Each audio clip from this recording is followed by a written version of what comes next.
a couple of years ago, interest rates to buy a home were at record lows, between 2 and 3%. But the market and our economy changed with inflation. So where are we right now, and do you have a chance at living the American dream of homeownership yourself? Eddie Campos from ReMax is here to give us a snapshot of the real estate market. And Eddie, prices are high. Is it a seller's market still? It's still a seller's market. And as a matter of fact, I need to start out this interview with an apology. Back in December, you and I spoke, and I said the word of the year is going to be stability, and we've seen everything but.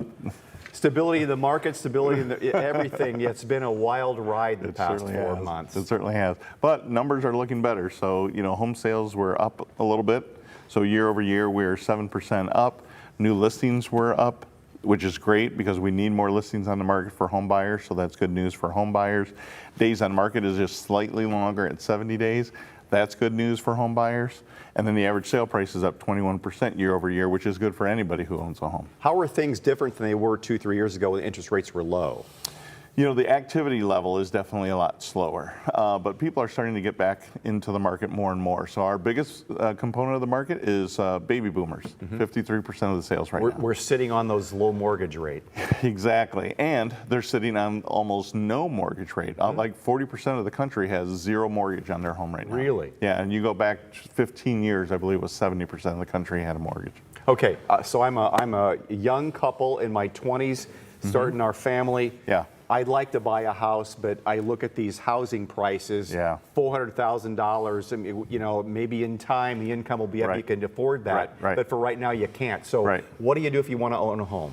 So there's several things. So if you really want to buy a home and try to save some money, first and foremost, there's grants that are available. Those things run out, so if you're going to do that, you need to do that in the beginning of the year.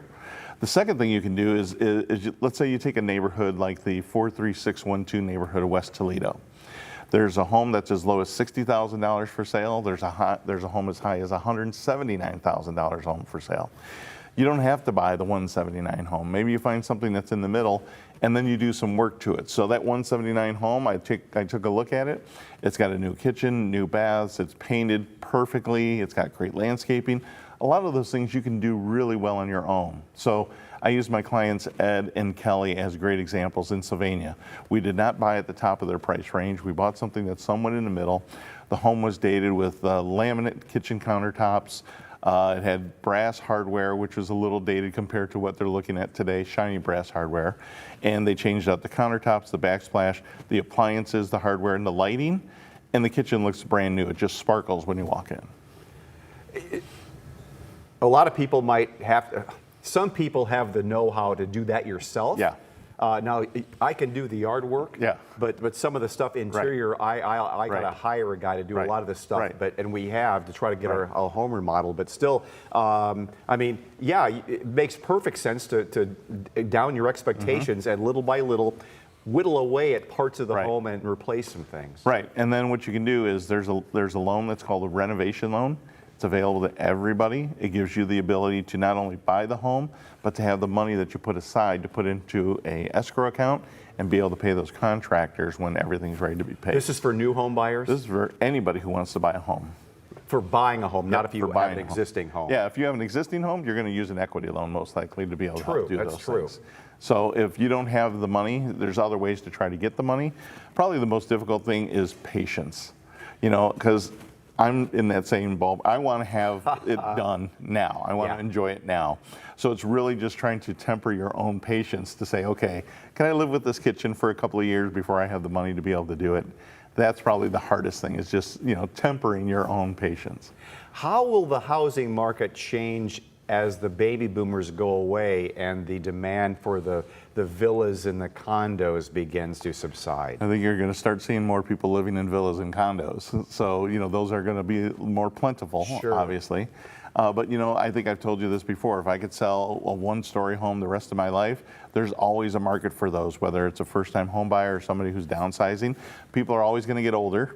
So you're always going to have people that are going to go into those kinds of homes, but they can be very popular for people that are just starting out. I'm just a dumb guy. I don't know how the interest rates are going to be going for buying homes, but where you possibly see this going down the road. I mean, we were actually, as bad as it's been, we were spoiled at that 2 to 3%.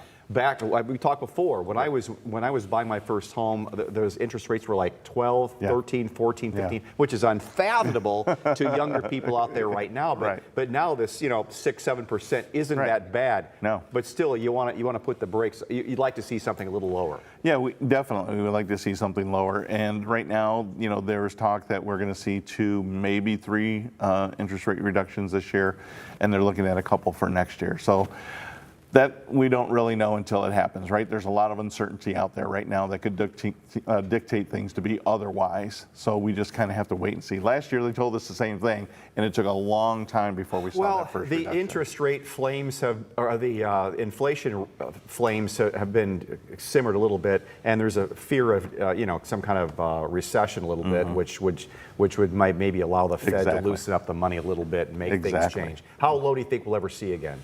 Maybe 6. That's as low as it's going to go. That's what I'm predicting. Okay. Maybe 6%.